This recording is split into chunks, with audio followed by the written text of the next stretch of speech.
Hi friends, I am Sangita. Welcome back to my channel. You might be thinking, why am I sitting here? Yes, I am sitting with all my chili plants as it is end of September and the weather is not that good. The temperature dropped down to 7 degrees and it just started, all the chilies started coming up. You can see all are blooming with the chilies and the flowers, everything. So if I leave it outside, I am not sure I'll get this chilies or not. It may die. So for safe side, I brought it inside. So look at this plant. It's full of chilies. I don't feel safe them to leave it outside now because of the temperature. These are small in size but very hot, very spicy. I think this plant here, chilies are more than the leaves. It's very bushy.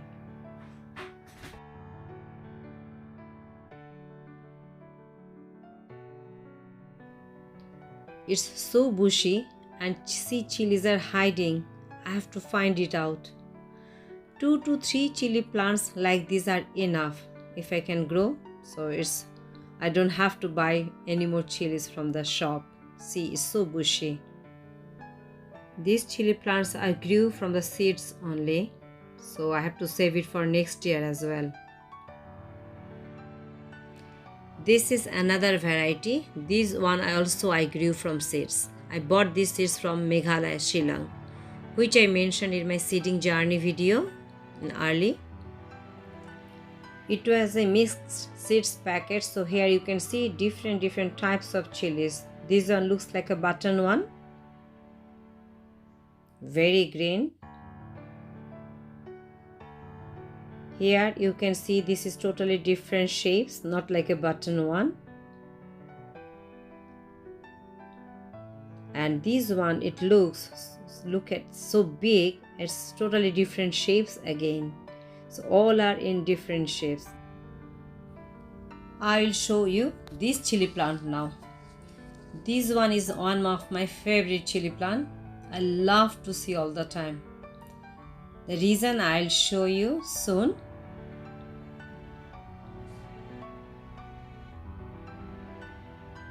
Look at the vibrant colors. See, this one is one plant only, on the same stem, one stem only you can see. And come here. In the same plant, you can see different colors and different size and shapes chilies are here. Let me show you. It's hiding behind these leaves now. Yes, look at here. This one looks like a capsicum, round shape, and the other side is that long one. So in the same place, 2 different shapes chilies. So I love to see them all the time. This one also grew from the same mixed seeds packets only, but this one came out a little bit different shapes, you can see. And still few more flowers are there, so more chilies will come from here. So yes, lots of chilies are here. I don't have to buy for few months, I think so. This one is another type of chili. This one size is bigger than the other chilies. It's a very big size. Look at the size. So hopefully whole winter I can have chilies from my indoor chili plants. So thanks for watching. See you all in my next video. Bye bye.